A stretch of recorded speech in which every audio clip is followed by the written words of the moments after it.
Volume 5, Chapter 605, 27th of March, 1945. The Crucifixion. 4 brawny men, who looked like Judeans, and Judeans more worthy of the cross than the condemned man, certainly of the same category as the scourgers, jumped from a path onto the place of the execution. They are wearing short sleeveless tunics, and in their hands they are holding nails, hammers, and ropes, which they show to the condemned man, scoffing at them. The crowd is excited with cruel frenzy.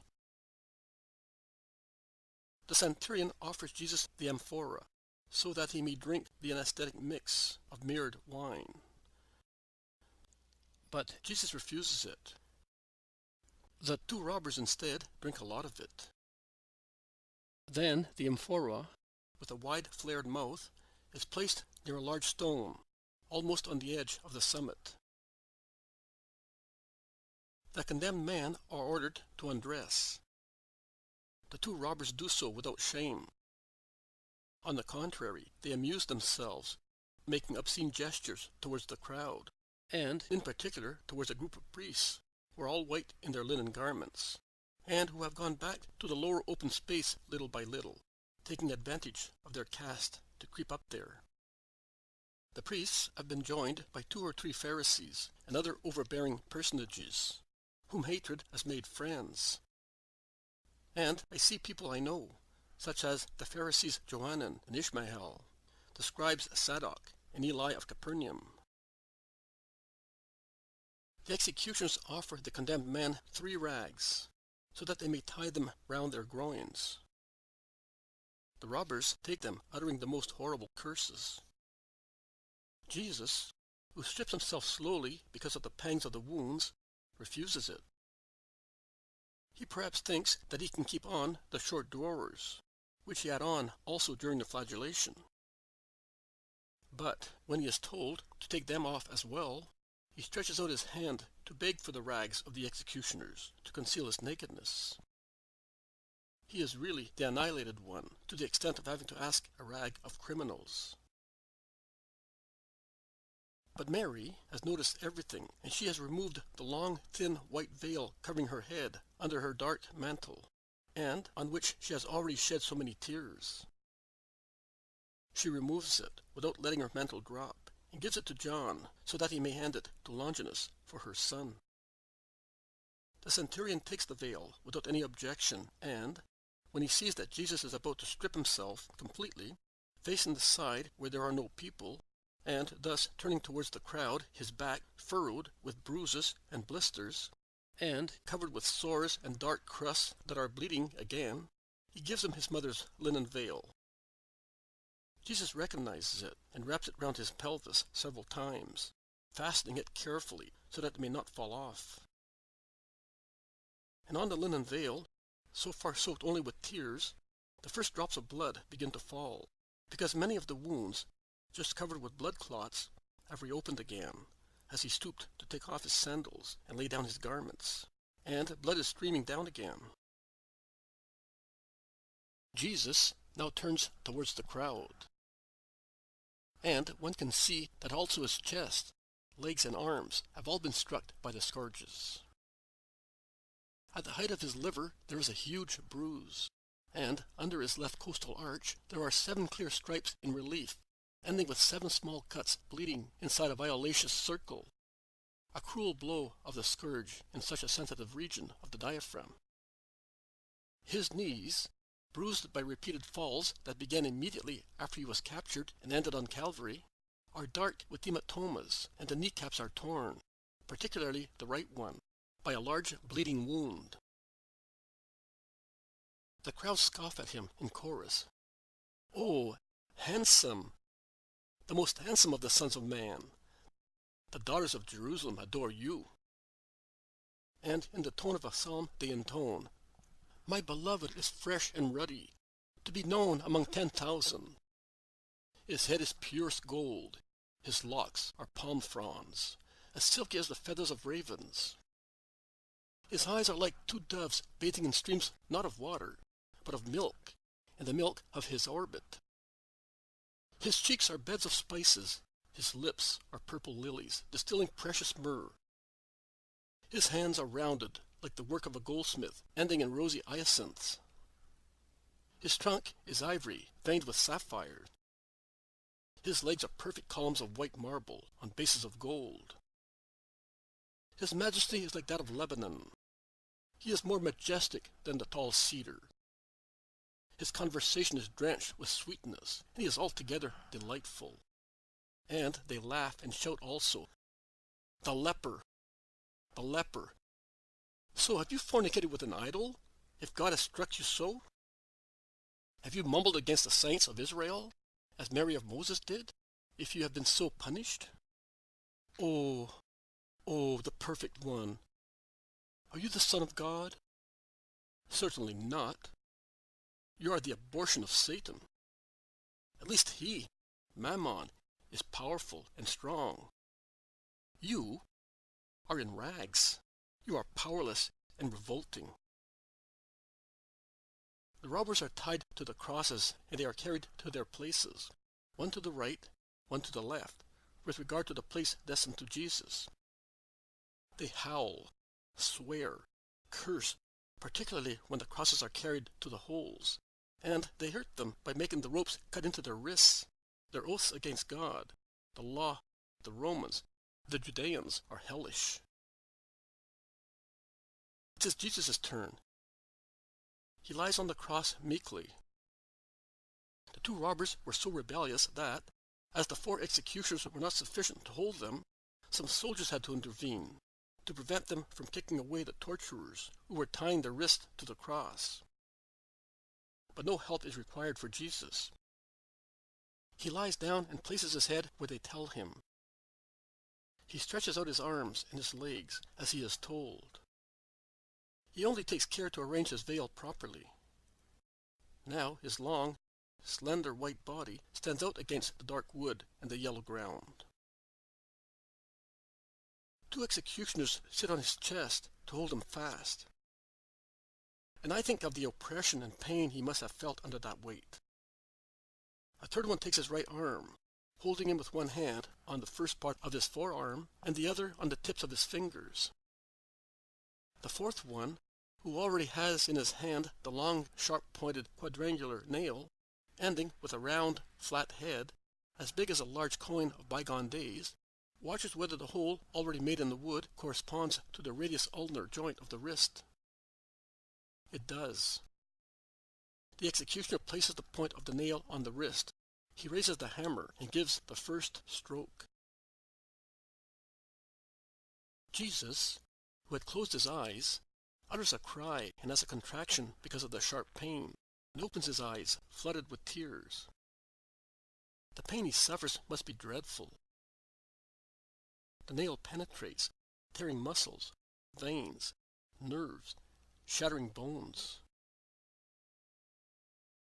Mary replies to the cry of her tortured son with a groan that sounds almost like the moaning of a slaughtered lamb. And she bends, as if she were crushed, holding her head in her hands. In order not to torture her, Jesus utters no more cries. But the strokes continue, methodical and hard, iron striking iron, and we must consider that a living limb receives them. The right hand is now nailed. They pass on to the left one. The hole in the wood does not correspond to the carpus. So they take a rope, they tie it to the left wrist, and they pull it until the joint is dislocated, tearing tendons and muscles, besides lacerating the skin already cut into by the ropes used to capture him. The other hand must suffer as well, because it is stretched as a consequence, and the hole in it widens round the nail. Now the beginning of the metacarpus, near the wrist, hardly arrives at the hole. They resign themselves, and they nail the hand where they can, that is, between the thumb and the other fingers, just in the middle of the metacarpus. The nail penetrates more easily here, but with greater pain, because it cuts important nerves, so that the fingers remain motionless, whilst those of the right hand have contractions and tremors that denote their vitality. But Jesus no longer utters cries. He only moans in a deep hoarse voice, with his lips firmly closed, while tears of pain fall on the ground after falling on the wood. It is now the turn of his feet. At 2 meters and more from the foot of the cross, there is a small wedge, hardly sufficient for one foot. Both feet are placed on it to see whether it is in the right spot, and as it is a little low and the feet hardly reach it, they pull the poor martyr by his malleoli. So the coarse wood of the cross rubs on the wounds, moves the crown that tears his hair once again, and is on the point of falling. One of the executioners presses it down on his head again with a slap. Those who were sitting on Jesus' chest now get up to move to his knees, because Jesus, with an involuntary movement, withdraws his legs upon seeing the very long nail, which is twice as long and thick as those used for the hands, shine in the sunshine. They weigh on his flayed knees and press on his poor bruised shins, while the other two are performing the much more difficult operation of nailing one foot on top of the other, trying to combine the two joints of the tarsi. Although they try to keep the feet still, holding them by the malleoli and toes on the wedge, the foot underneath is shifted by the vibrations of the nail, and they have almost to unnail it, because the nail, which has pierced the tender parts and is already blunt, having pierced the right foot, is to be moved a little closer to the center. And they hammer, and hammer, and hammer. Only the dreadful noise of the hammer striking the head of the nail is heard, because all Calvary is nothing but eyes and ears to perceive acts and noises and rejoice.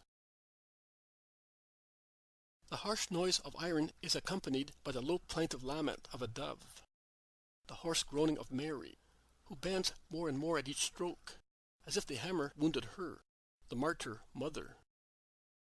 And one understands that she is about to be crushed by such torture. Crucifixion is dreadful. Equal to flagellation with regard to pain, it is more cruel to be seen, because one sees the nails disappear in the flesh. But in compensation it is shorter, whereas flagellation is enervating because of its duration. I think that the agony at Gethsemane, the flagellation and the crucifixion are the most dreadful moments. They reveal all the torture of the Christ to me. His death relieves me, because I say, it is all over. But they are not the end. They are the beginning of new sufferings. The cross is now dragged near the hole, and it jerks on the uneven ground, shaking the poor crucified. The cross is raised, and twice it slips out of the hands of those raising it. The first time it falls with a crash. The second time it falls on its right arm, causing terrible pain to Jesus, because the jerk he receives shakes his wounded limbs. But when they let the cross drop into the hole, and before being made fast with stones and earth, it sways in all directions continuously, shifting the poor body, hanging from 3 nails. The suffering must be atrocious. All the weight of the body moves forward and downwards, and the holes become wider, particularly the one of the left hand, and also the hole of the feet widens out, while the blood drips more copiously. And if that of the feet trickles along the toes onto the ground and along the wood of the cross, that of the hands runs along the forearms, as the wrists are higher up than the armpits, because of the position, and it trickles down the sides from the armpits towards the waist. When the cross sways, before being fastened, the crown moves, because the head falls back, knocking against the wood, and drives the thick knot of thorns at the end of the prickly crown into the nape of the neck. Then it lies again on the forehead, scratching it mercilessly. At long last, the cross is made fast, and there is only the torture of being suspended. They raised the robbers, who, once they are placed in a vertical position, shout as if they are being flayed alive, because of the torture of the ropes that cut into their wrists and cause their hands to turn dark, with the veins swollen like ropes. Jesus is silent.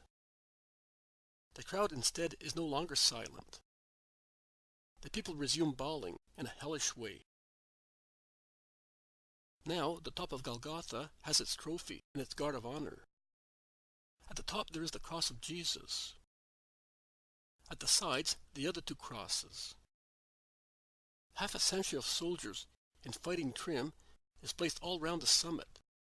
Inside this circle of armed soldiers there are the 10 dismounted soldiers, who throw dice for the garments of the condemned man. Longinus is standing upright between the cross of Jesus and the one on the right. And he seems to be mounting guard of honor for the martyred king. The other half-century, at rest, is on the left path and on the lower open space, under the orders of Longinus's adjutant, awaiting to be employed in case of need. The indifference of the soldiers is almost total. Only an odd one now and again looks at the crucified man. Longinus, instead, watches everything with curiosity and interest. He makes comparisons and judges mentally. He compares the crucified man, and the Christ in particular, and the spectators. His piercing eye does not miss any detail. And, to see better, he shades his eyes with his hand, because the sun must be annoying him. The sun is, in fact, strange. It is yellow-red like a fire. Then the fire seems to go out all of a sudden, because of a huge cloud of pitch that rises from behind the chains of the Judean mountains and soars swiftly across the sky, disappearing behind other mountains. And when the sun comes out again, it is so strong that the eye endures it with difficulty. While looking, he sees Mary, just under the slope, with her tormented face raised towards her son. He calls one of the soldiers who are playing dice and says to him, "If his mother wants to come up with the son who is escorting her, let her come. Escort her and help her." And Mary, with John, who is believed to be her son, climbs the steps cut into tufaceous rock, I think, and passes beyond the cordon of soldiers, and goes to the foot of the cross, but a little aside, to be seen and see her Jesus. The crowd showers the most disgraceful abuses at her at once, associating her with her son in their curses. But with her trembling white lips, she tries only to comfort him, with an anguished smile that wipes the tears, which no willpower can refrain.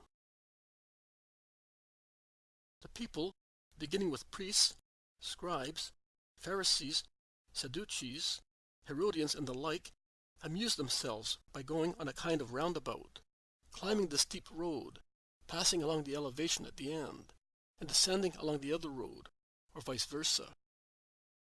And while they pass at the foot of the summit, on the second open space, they do not fail to offer their blasphemous words as a compliment to the dying victim. All the baseness, cruelty, hatred, and folly which men are capable of expressing with their tongues is amply testified by those infernal mouths. The fiercest are the members of the temple, with the assistance of the Pharisees. Well, you, the Savior of mankind, why do you not save yourself? Has your king Beelzebub abandoned you? Has he disowned you? Shout 3 priests. And a group of Judeans shout, "You, who not more than 5 days ago, with the help of the demon, made the Father say, 'Ha ha ha, he would glorify you.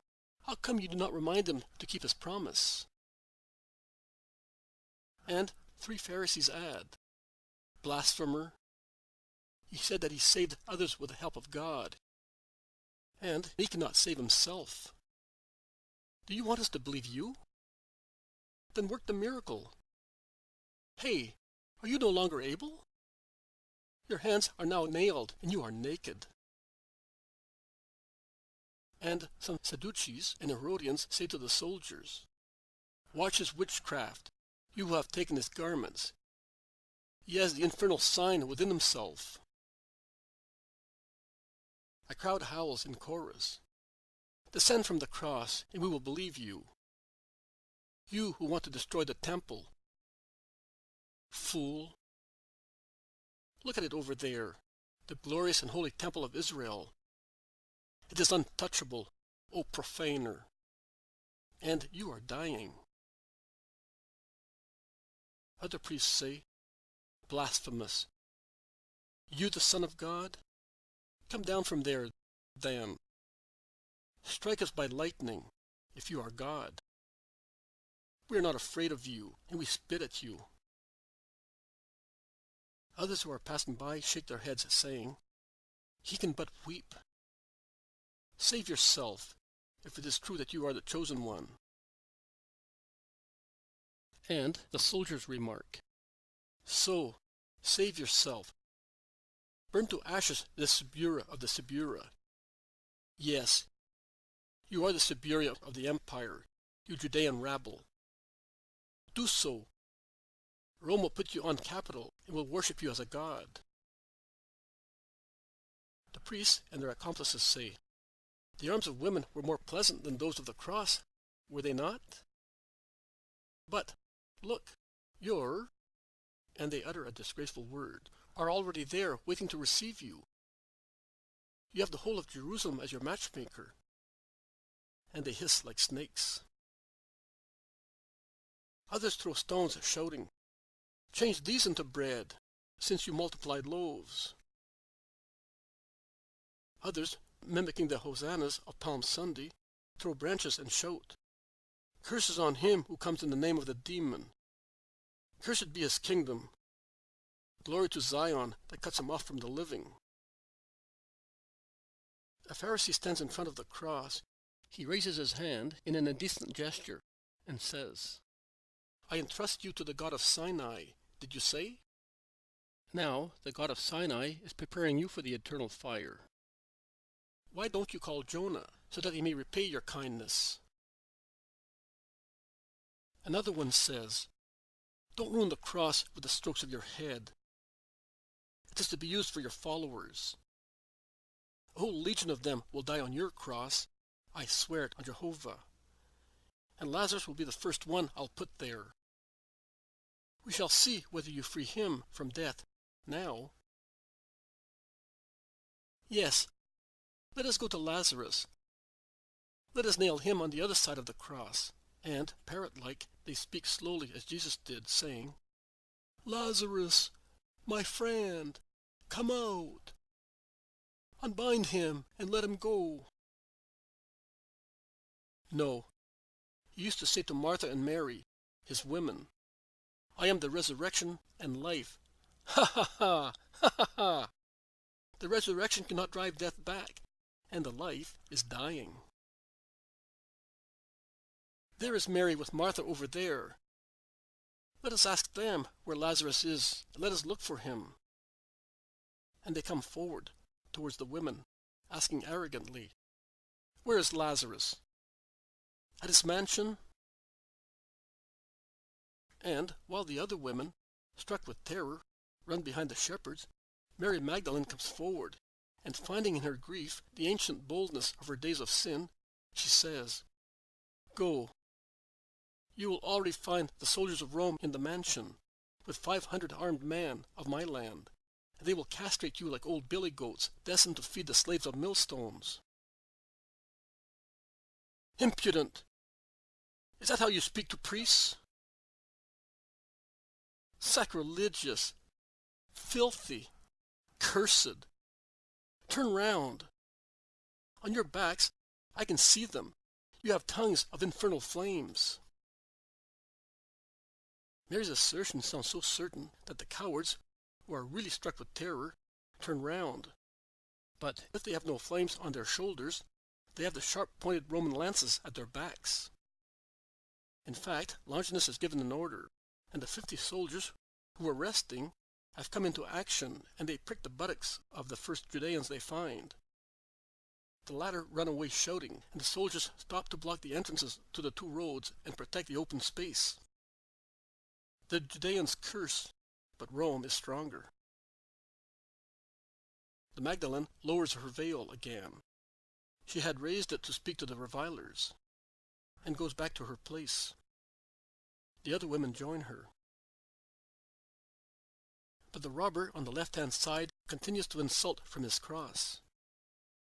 He seems to have summarized all the curses of the other people, and he repeats them all, and ends by saying, "Save yourself and save us, if you want people to believe in you. You, the Christ? You are mad. The world belongs to crafty people, and God does not exist. I do. That is true, and everything is permitted to me. God? Nonsense. Invented to keep us quiet. Long live our egos. Man's ego alone is king and God." The other robber, who is on the right-hand side, with Mary almost near his feet, and looks at her almost more than he looks at Jesus, and for some moments has been weeping, murmuring, "My mother," says, "Be silent. Do you not fear God even now that you suffer this pain? Why do you insult him who is good? And his torture is even greater than ours. And he has done nothing wrong." But the robber continues to curse. Jesus is silent, panting as a result of the effort he has to make because of his position, because of his fever and heart and breathing conditions, the consequence of the flagellation he suffered in such a violent form, and also of the deep anguish that had made him sweat blood. He tries to find some relief by reducing the weight on his feet, pulling himself up with his arms, and hanging from his hands. Perhaps he does so also to overcome the cramp that tortures his feet and is revealed by the trembling of his muscles.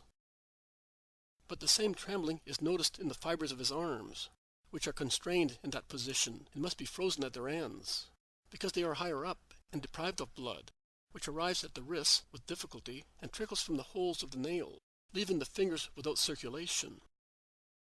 Those of the left hand, in particular, are already cadaveric and motionless, bent towards the palm. Also the toes of the feet show their pain. Especially the big toes move up and down and open out, probably because their nerves have not been injured so seriously. And the trunk reveals all its pain with its movement, which is fast but not deep, and tires him without giving any relief. His ribs, wide and high as they are, because the structure of this body is perfect, are now enlarged beyond measure, as a consequence of the position taken by the body and of the pulmonary oedema that has certainly developed inside. And yet they do not serve to relieve the effort in breathing, all the more that the abdomen with its movement helps the diaphragm, which is becoming more and more paralyzed.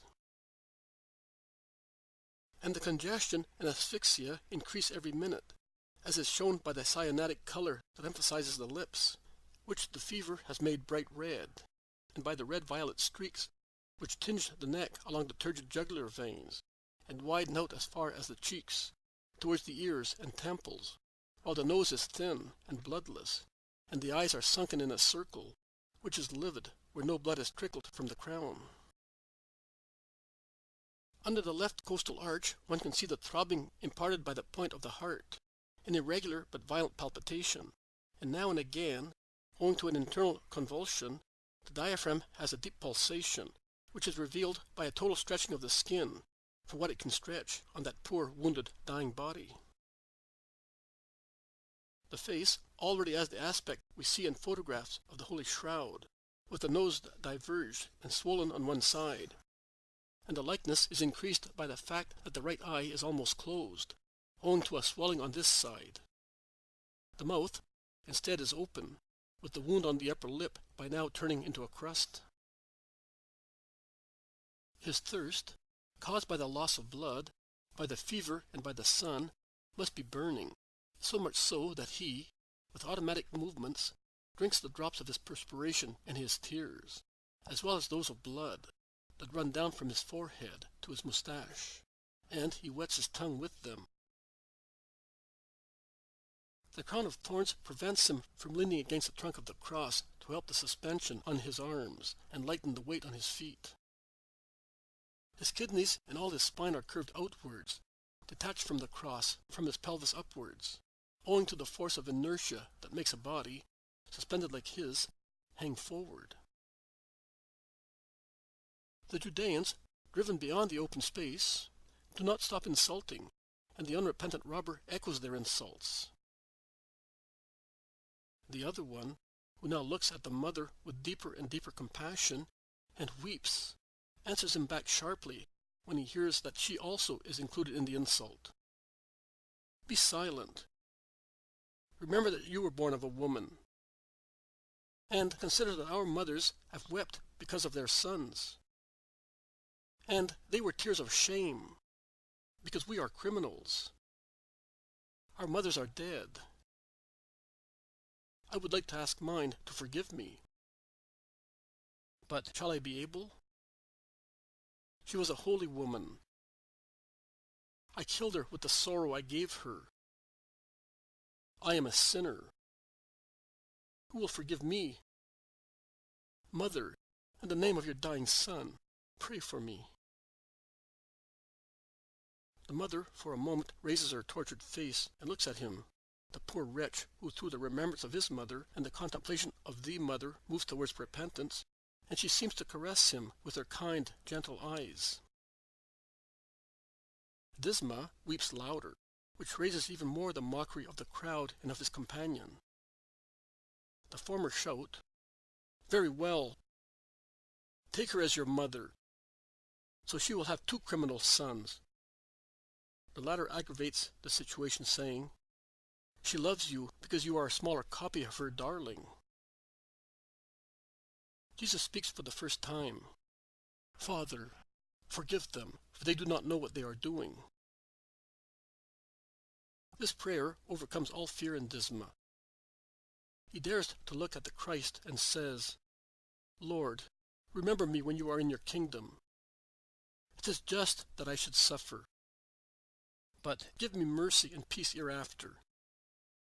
I heard you speak once, and I foolishly rejected your word. I now repent, and I repent of my sins before you, the Son of the Most High. I believe that you come from God. I believe in your power. I believe in your mercy. Christ, forgive me in the name of your mother and of your most holy Father."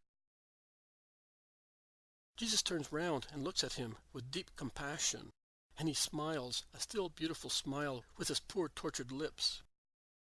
He says, "I tell you, today you will be with me in paradise."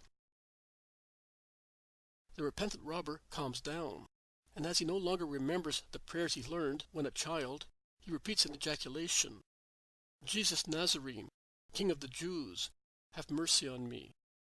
Jesus Nazarene, King of the Jews, I hope in you.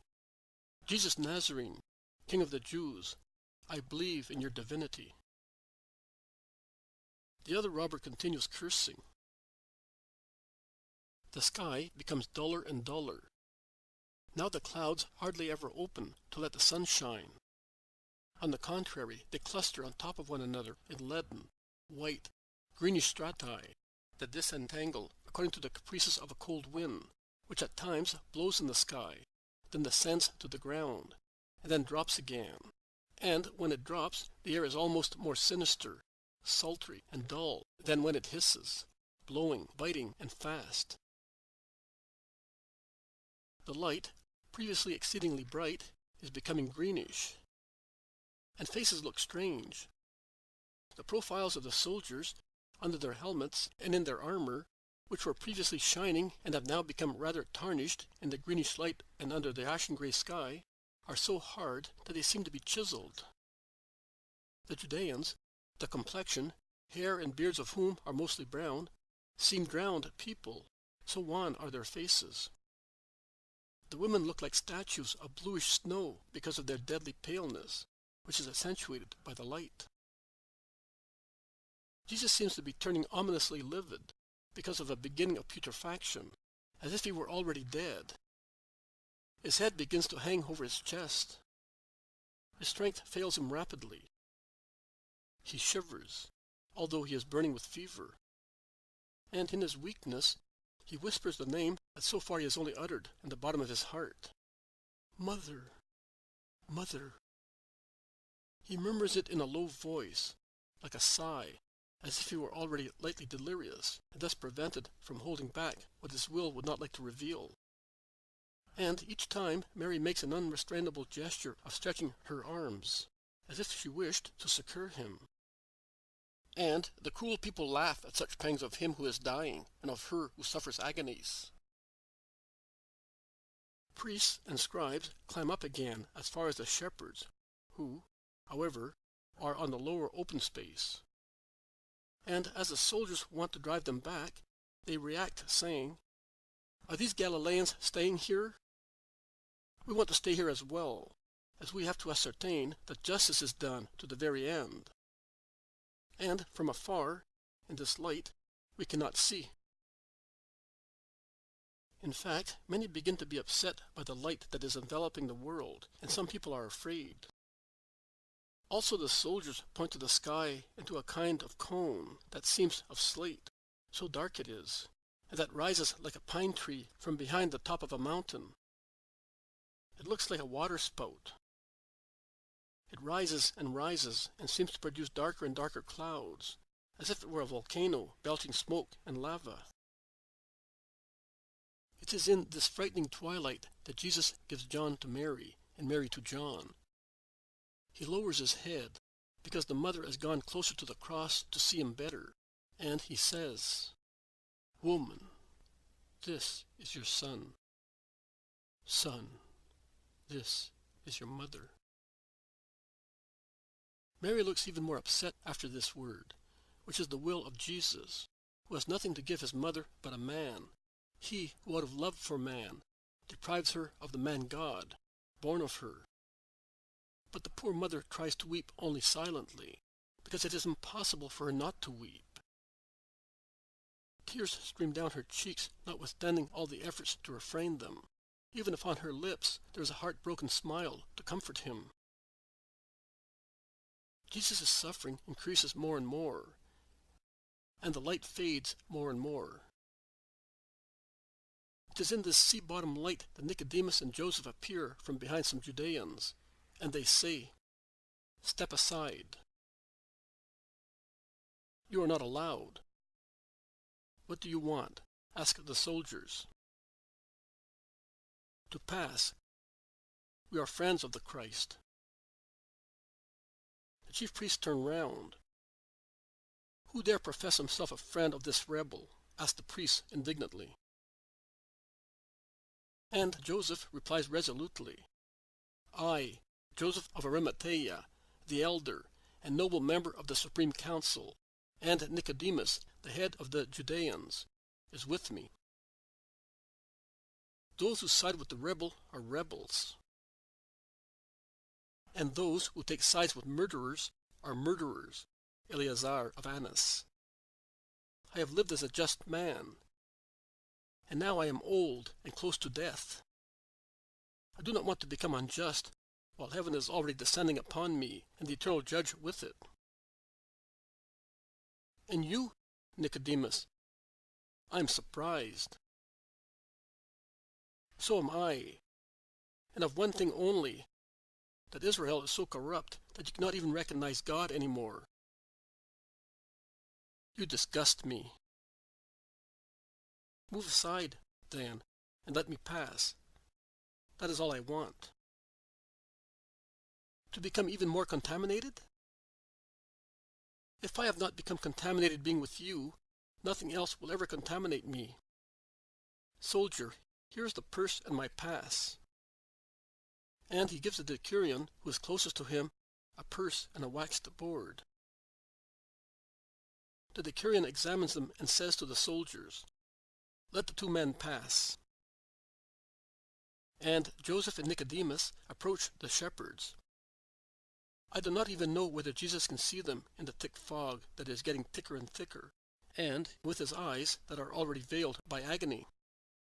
But they see him, and they weep without any respect for public opinion, although the priests now abuse them.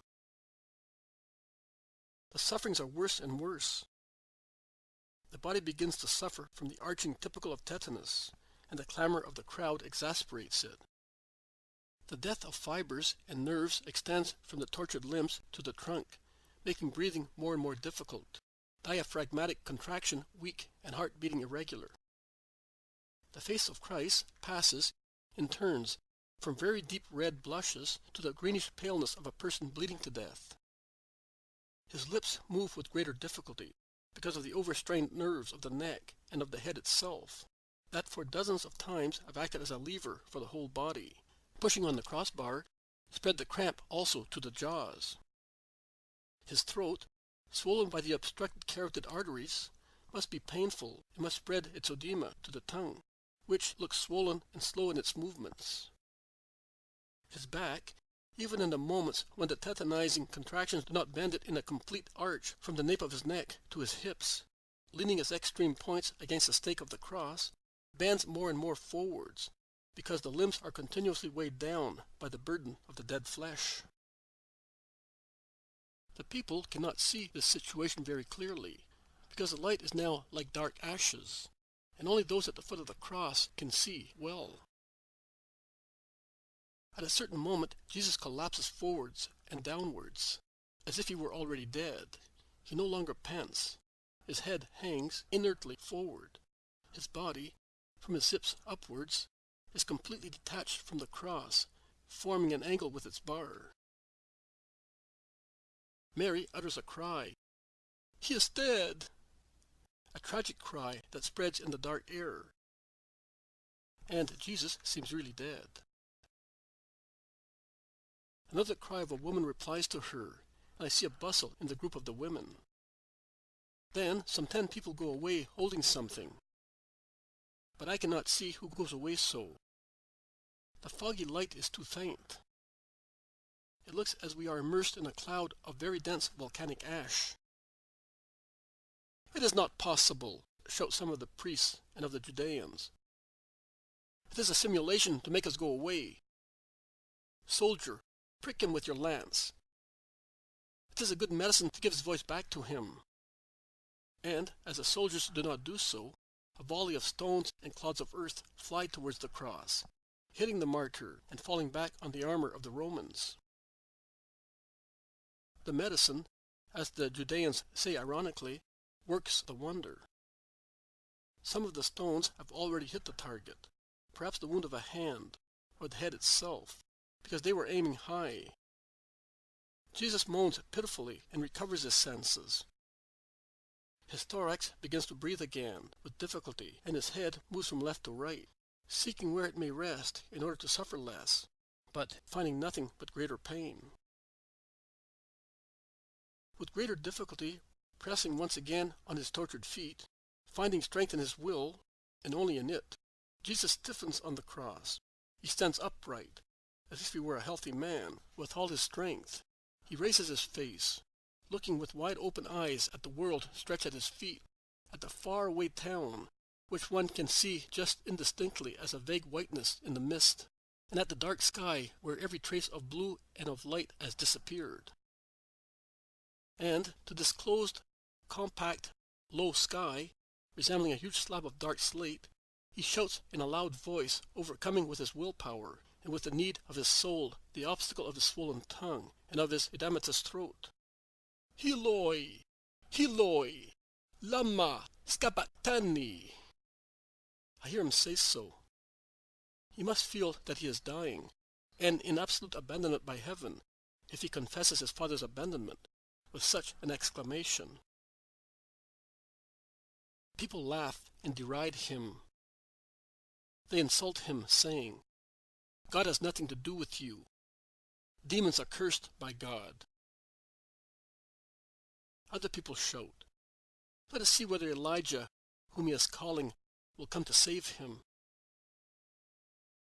And others say, "Give him some vinegar, that he may gargle his throat. It helps one's voice." Elijah or God, as it is uncertain what this madman wants, are far away.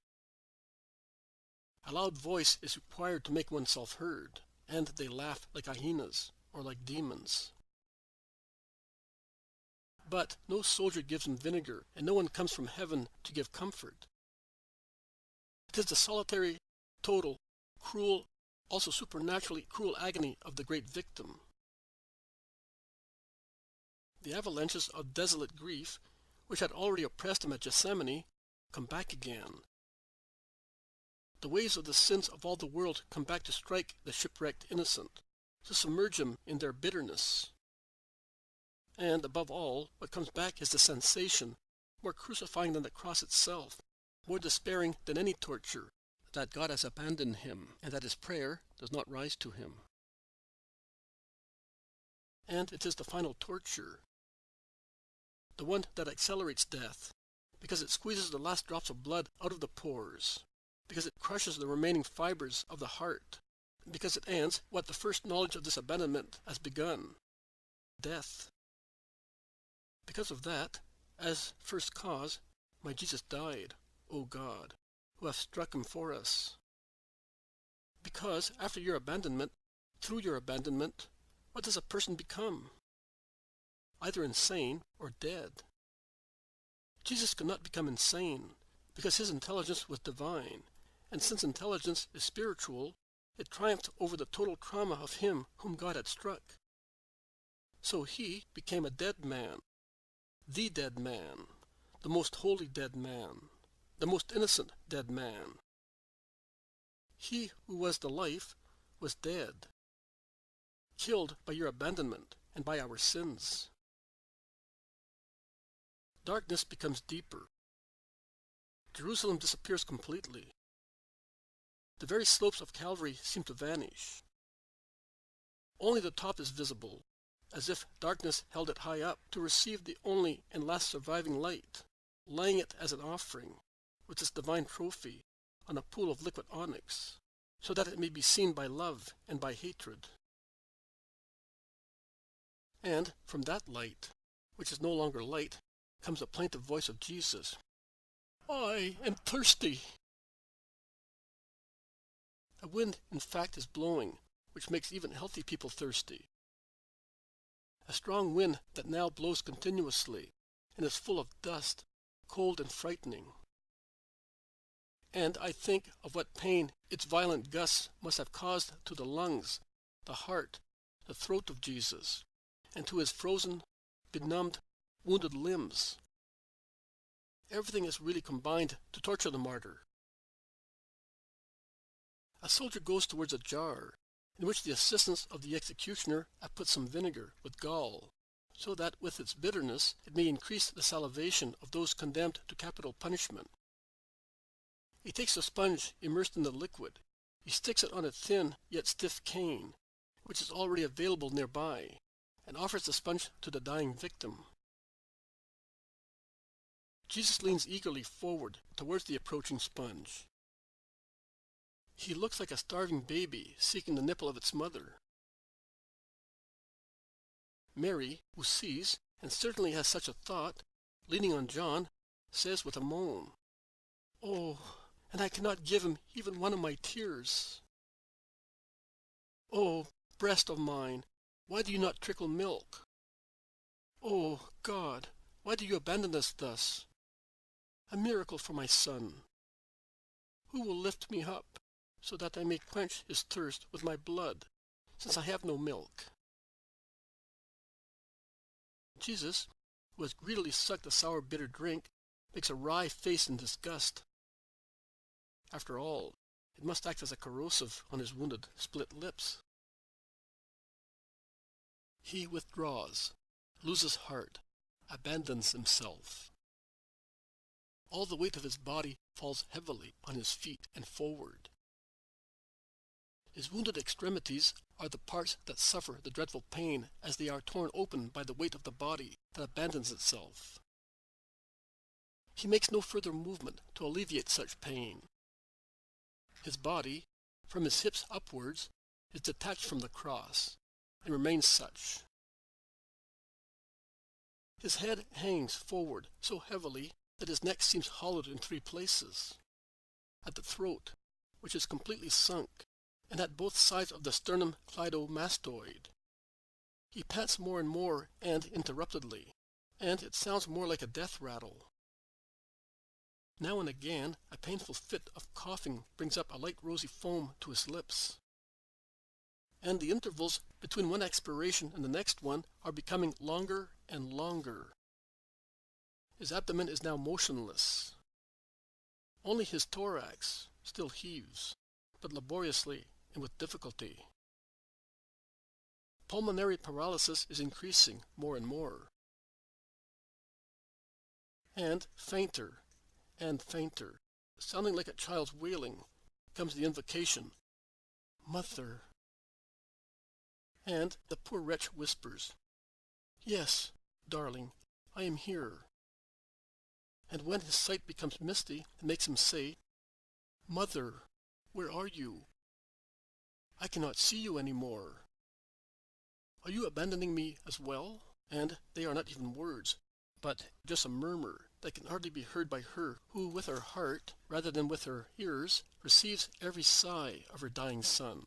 She says, "No, no, son, I will not abandon you. Listen to me, my dear. Your mother is here. She is here. And she only regrets she cannot come where you are." It is heart-rending. And John weeps openly. Jesus must hear him weep. But he does not say anything. I think that his impending death makes him speak as if he were raving, and that he does not even know what he says. And, unfortunately, he does not even understand his mother's consolation and his favorite apostle's love.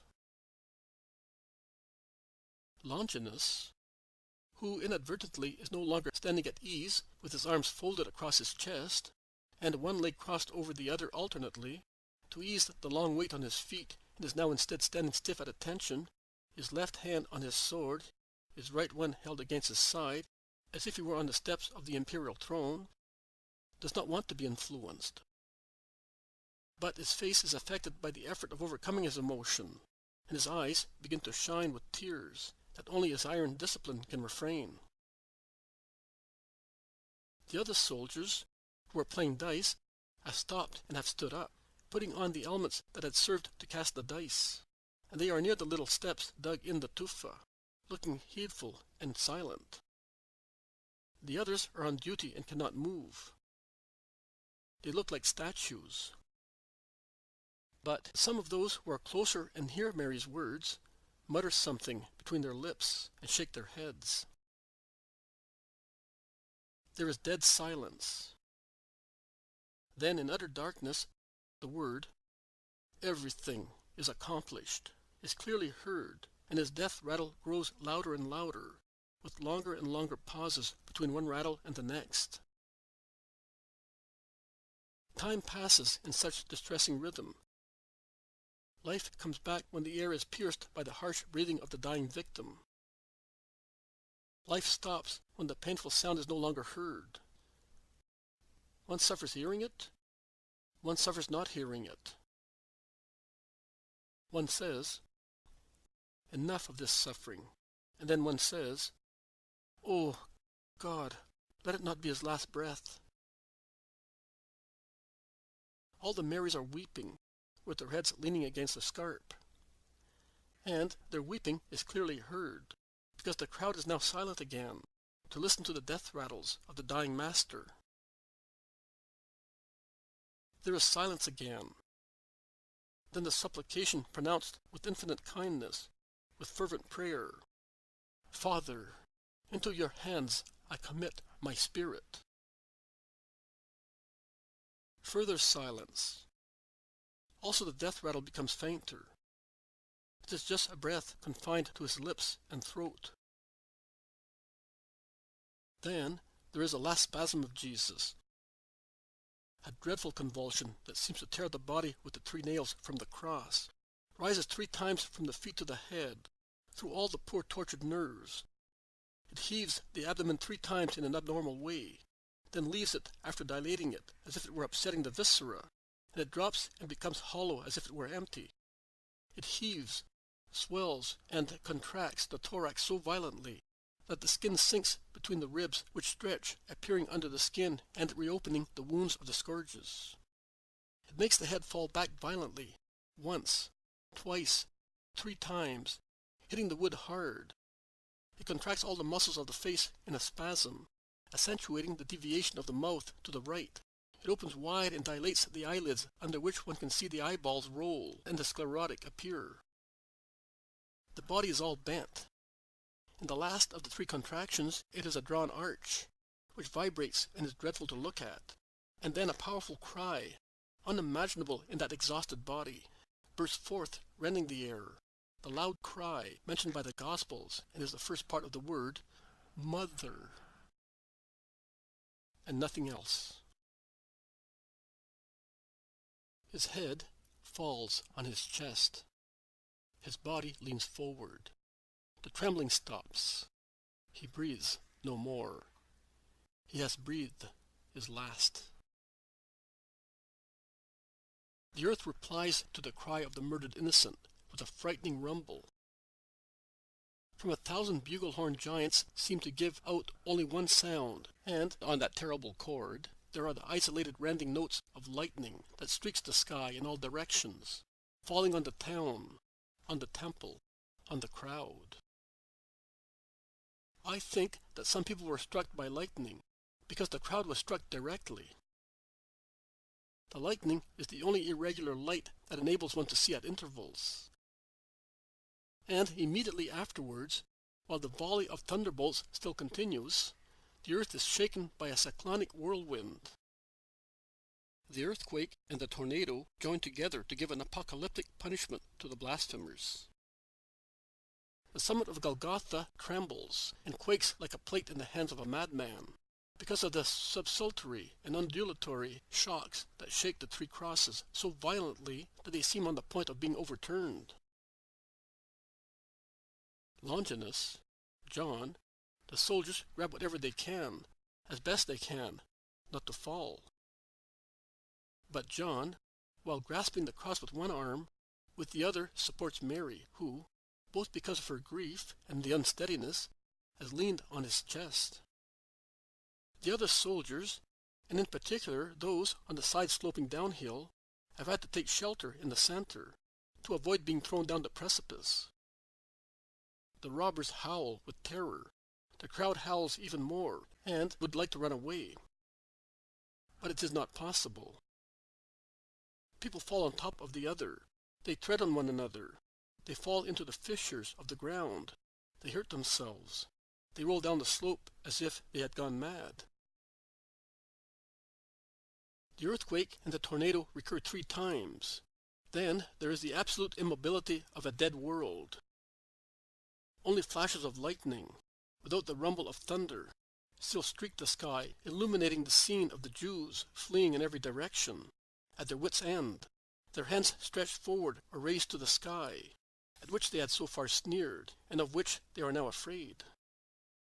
Darkness is mitigated by a dim light which, increased by the silent magnetic lightning, enables one to see that many are lying on the ground. I do not know whether they are dead or have fainted. A house is on fire inside the walls, and the flames rise up straight in the still air, a bright red spot in the gray-green atmosphere. Mary raises her head from John's chest and looks at her Jesus. She calls him, as she cannot see him well in the dim light, and her poor eyes are full of tears. She calls him 3 times. Jesus! Jesus! Jesus! It is the first time that she calls him by his name, since she has been on Calvary. Then, as a flash forms a kind of crown over the top of Golgotha, she sees him, motionless, all bent forward, with his head hanging so much forward and to the right that his cheek touches his shoulder and his chin rests on his ribs, and she understands. She stretches out her hands in the dark air and shouts, "My son! My son! My son!" She then listens. Also her mouth is open. She seems to be wanting to hear also with it, as her eyes are wide open to see. She cannot believe that her Jesus is no longer. John, who has looked and heard and has understood that everything is over, embraces Mary and tries to take her away, saying, he no longer suffers. But before the apostle finishes his sentence, Mary, who has understood, frees herself. She turns round. She bends towards the ground. She covers her eyes and her hands and shouts, "I no longer have my son!"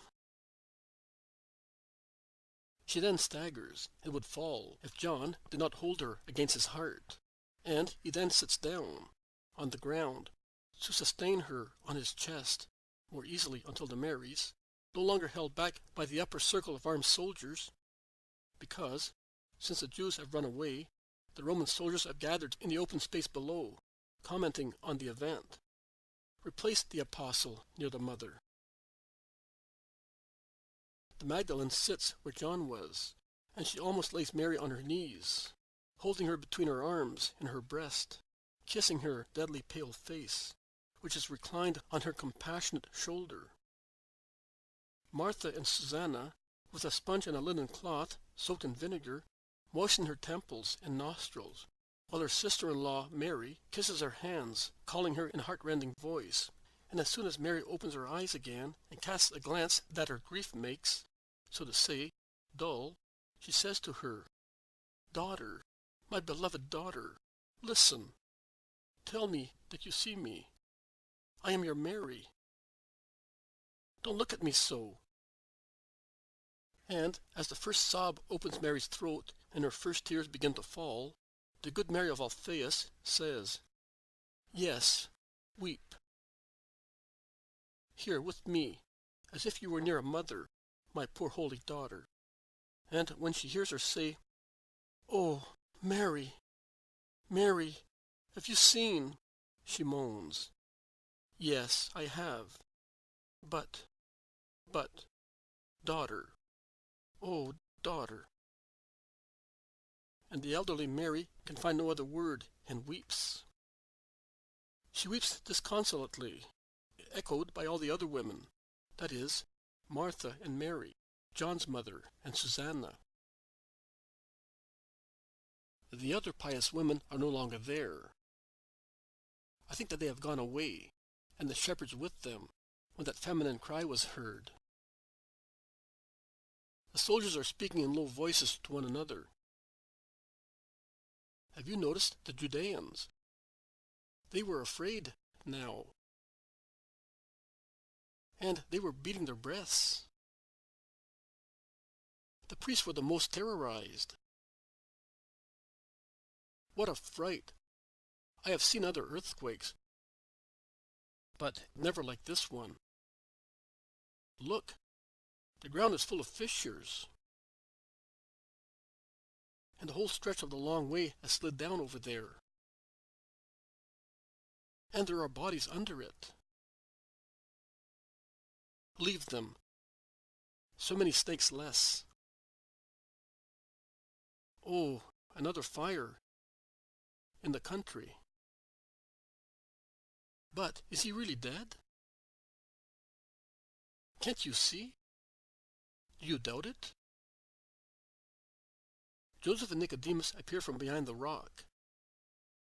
They had certainly taken shelter there, behind the protection of the mountain, to save themselves from the thunderbolts. They go to Longinus. "We want the corpse. Only the proconsul can grant it. Go, quick. Because I heard that the Judeans want to go to the praetorium to obtain permission to fracture his legs. I would not like them to disfigure his body." "How do you know?" "I report of the ensign. Go. I will wait." The two men rush down the steep road and disappear. It is at this moment that Longinus approaches John and in a low voice says something to him, which I do not understand. Then he makes a soldier give him a lance. He looks at the women, who are all attending to Mary, who is slowly recovering her strength. They have all their backs turned to the cross. Longinus places himself in front of the crucified. He ponders carefully how to deal the blow, and he strikes. The lance penetrates deeply from the bottom upwards, from right to left. John, wavering between the desire to see and the horror of seeing, makes a wry face for a moment. "It is done, my friend," says Longinus, and he ends, "Better so. As for a night," and without fracturing bones. He was really a just man. A lot of water and just a trickle of blood, already tending to clot, drip from the wound. I said drip. They only come out trickling from the neat cut that remains motionless, whereas, had there been any breathing, it would have opened and closed with the movements of the thorax and abdomen. While on Calvary, everything remains in this tragic situation. I join Joseph and Nicodemus, who are going down along a shortcut to gain time. They are almost at the bottom when they meet Gamaliel, an unkempt Gamaliel, with no headgear, no mantle, with his magnificent garment soiled with mold and torn by bramble. A Gamaliel who is running, climbing, and panting, with his hands in his thin, very grizzled hair of an elderly man. They speak to one another without stopping. "Gamaliel? You? You, Joseph? Are you leaving him?" "No, I am not. But how come you are here, and in that state?" Dreadful things. I was in the temple. The sign. The temple door unhinged. The purple hyacinth veil is hanging torn. The Holy of Holies is open. There is anathema upon us. He has spoken while running towards the summit, driven mad by the test. The two men look at him go. They look at each other. They say together, "These stones will shudder at my last words." He had promised him. They hasten their pace towards the town. In the country, between the mountain and the walls and beyond them, many people looking idiotic are wandering in the still dim light. They howl, weep, and lament. Some say, "His blood has rained fire." Some exclaim, "Jehovah has appeared in the midst of the lightning to curse the temple." Some moan, "The sepulchres! The sepulchres!" Joseph gets hold of a man who is striking his head against the walls and calls him by his name, dragging him as he enters the town. "Simon, what are you saying?" "Leave me. You are dead, too. All dead. All outside. And they curse me." "He has gone mad," says Nicodemus. They leave him, and they hasten towards the praetorium. The town is a prey to terror. People roam beating their breasts. People who jump backwards or turn round frightened upon hearing a voice or steps behind them. In one of the many dark archivolts, the apparition of Nicodemus, dressed in white wool, because, in order to be quicker, he has taken off his dark mantle on Golgotha, causes a fleeing Pharisee to utter a cry of terror. He then realizes that it is Nicodemus, and he clings to his neck with a strange effusion, shouting, "Don't curse me. My mother appeared to me and said, 'Be cursed forever,' and then he collapses on the ground, moaning, 'I'm afraid. I'm afraid.'" "They are all mad," say the two men. They arrive at the praetorium, and it is only here, while waiting to be received by the proconsul, that Joseph and Nicodemus understand the reason for so much terror.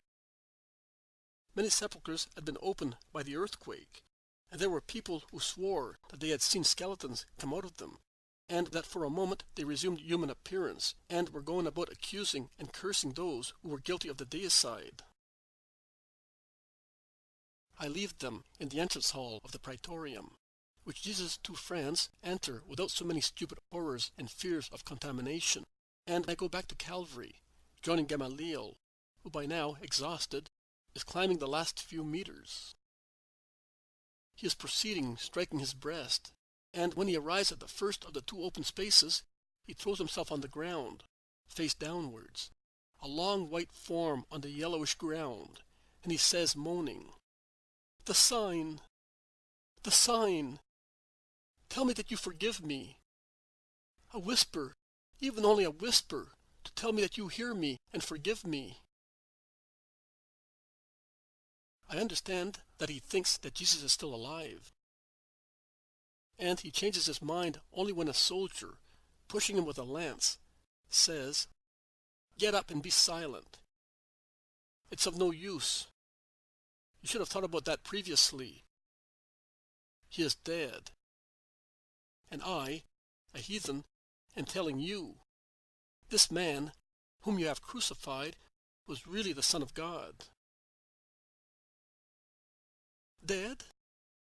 Are you dead? Oh!" Gamaliel raises his terrorized face. He tries to see as far as the top, in the twilight. He cannot see much, but he can see enough to realize that Jesus is dead. And he sees the compassionate group that is consoling Mary, and John standing on the left side of the cross and weeping, and Longinus standing straight on the right side, solemn in his respectful posture. He kneels down, stretches his arms out, and weeping says, "It was you. It was you. We can no longer be forgiven. We have asked your blood upon us." And it cries to heaven, and heaven curses us. "Oh, but you are mercy. I say to you, I, the destroyed Rabbi of Judah, your blood on us, for pity's sake. Sprinkle us with it, because only your blood can impetrate forgiveness for us." And he weeps. And then, in a lower voice, he confesses his torture. "I have the requested sign. But ages and ages of spiritual blindness are upon my interior sight, and against my present will rises the voice of my proud thought of the past. Have mercy on me. Light of the world, let one of your rays descend on the darkness that did not understand you. I am the old Judean, faithful to what I thought was justice, and it was error. I am now a barren land, no longer with any of the ancient trees of the ancient faith, without any seed of the stalk of the new faith. I am an arid desert. Work the miracle of making a flower that has your name spring up in this poor heart of an old, obstinate Israelite. Since you are the liberator, come into my poor thought, which is a prisoner of formulas. Isaiah says so. He paid for sinners and took upon himself the sins of many. Oh, also mine, Jesus Nazarene." He stands up. He looks at the cross, which is becoming neater and neater in the light that is clearing up, and then he goes away, stooping, aged, destroyed. And on Calvary there is once again silence, just broken by Mary's weeping. The two robbers, worn out by fear, no longer speak. Nicodemus and Joseph arrive back, running, and they say that they have Pilate's permission. But Longinus, who is not too trustful, sends a horse soldier to the proconsul to learn what he has to do with regard to the two robbers. The soldier goes and comes back at a gallop, with the order to hand over Jesus and break the legs of the other two, by will of the Jews. Longinus calls the 4 executioners, who are cravenly crouched under the rock, still terrorized by what has happened, and orders them to give the robbers the death blow with a club, which takes place without any protest by Disma, to whom the blow of the club, delivered to his heart, after striking his knees, breaks in half, on his lips, the name of Jesus, in a death rattle. The other robber utters horrible curses. Their death rattles are lugubrious. the four executioners would like also to take care of Jesus, taking him down from the cross. But Joseph and Nicodemus do not allow them. Also, Joseph takes off his mantle and tells John to do likewise and to hold the ladders, while they climb them with levers and tongs. Mary stands up trembling, supported by the women, and she approaches the cross. In the meantime, the soldiers, having fulfilled their task, go away. And Longinus, before descending beyond the lower open space, turns round from the height of his black horse to look at Mary and at the crucified. Then the noise of the hooves resounds on the stones and that of the weapons against the armor, and fades away in the distance. The left palm is unnailed. The arm falls along the body, which is now hanging semi-detached. They tell John to climb up as well, leaving the ladders to the women. And John, after climbing up where Nicodemus was previously, passes Jesus' arm round his neck and holds it so, hanging completely on his shoulder, embraced at the waist by his arm, and held by the tips of the fingers not to touch the horrible gash of the left hand, which is almost open. When the feet are unnailed, John has to make a great effort to hold and support the body of his master between the cross and his own body. Mary has already placed herself at the foot of the cross, sitting with her back against it, ready to receive her Jesus in her lap. But the unnailing of the right arm is the most difficult operation. Despite all John's efforts, the body is hanging completely forward, and the head of the nail is deeply sunk in the flesh. And, as they do not want to make the wound worse, the two compassionate men work hard. At last, the nail is seized with the tongs and pulled out gently.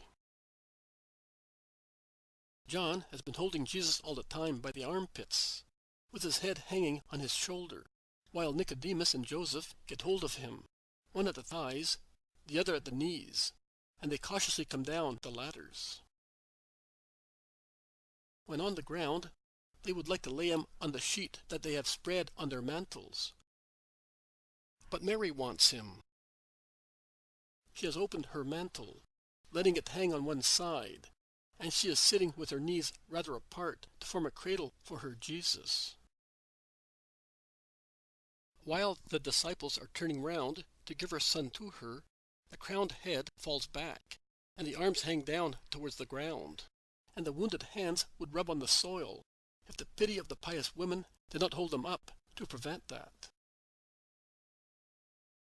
He is now in his mother's lap, and he looks like a big, tired child who is asleep all cuddled up in his mother's lap. Mary is holding him with her right arm round the shoulders of her son, and her left one stretched over the abdomen to support him also by the hips. Jesus' head is resting on his mother's shoulder, and she calls him. She calls him in a heart-rending voice. She then detaches him from her shoulder and caresses him with her left hand. She takes and stretches out his hands, and, before folding them on his dead body, she kisses them and weeps on their wounds. Then she caresses his cheeks, particularly where they are bruised and swollen. She kisses his sunken eyes, his mouth lightly twisted to the right and half open. She would like to tidy his hair, as she has tidied his beard and crusted with blood. But in doing so, she touches the thorns. She stings herself, trying to remove that crown, and she wants to do it by herself, with the only hand which is free, and she rejects everybody, saying, "No, no, I will, I will." And she seems to be holding the tender head of a newborn baby with her fingers, so delicately does she do it. And when she succeeds in removing the torturing crown, she bends to cure all the scratches of the thorns with her kisses. With a trembling hand she parts his ruffled hair. She tidies it and weeps, speaking in a low voice, and with her fingers she wipes the tears that drop on the cold body covered with blood, and she thinks of cleaning it with her tears and her veil, which is still round Jesus' loins. And she pulls one end of it towards herself, and she begins to clean and dry the holy limbs with it. And she continually caresses his face, then his hands and his bruised knees, and then reverts to drying his body, on which endless tears are dropping. And while doing so, her hand touches the gash on his chest. Her little hand, covered with the linen veil, enters almost completely into the large hole of the wound. Mary bends to see in the dim light which has formed, and she sees. She sees the chest torn open and the heart of her son. She utters a cry then. A sword seems to be splitting her heart. She shouts and then throws herself on her son, and she seems dead, too. They secure and console her. They want to take her divine dead son away from her, and as she shouts, Where shall I put you? In which place, safe and worthy of you? Joseph, all bent in a respectful bow, his open hand pressed against his chest, says, Take courage, O woman. My sepulchre is new and worthy of a great man. I give it to him. And my friend here, Nicodemus, has already taken the spices to the sepulchre, as he wishes to offer them. But I beg you, as it is getting dark, let us proceed. It is preparation day. Be good, O holy woman. Also John and the women beg her likewise, and Mary allows her son to be removed from her lap, and she stands up, distressed, while they envelop him in a sheet, begging, Oh, do it gently. Nicodemus and John at the shoulders, Joseph at the feet, they lift the corpse enveloped not only in the sheet, but resting also on the mantles which act as a stretcher, and they set out down the road. Mary, supported by her sister-in-law and by the Magdalene, goes down towards the sepulchre, followed by Martha, Mary of Zebedee, and Susanna, who have picked up the nails, the tongs, the crown, the sponge, and the cane. On Calvary remain the 3 crosses, the central one of which is bare, and the other 2 have their living trophies, who are dying. And now, says Jesus, pay attention. I spare you the description of the burial, which was well described last year, on the 19th of February, 1944. So, you will use that one, and PM, at the end of it, will put Mary's lamentation, which I gave on 4th of October, 1944. Then you will put the new visions you see. They are new parts of the Passion and are to be put very carefully in their places to avoid confusion and lacunae.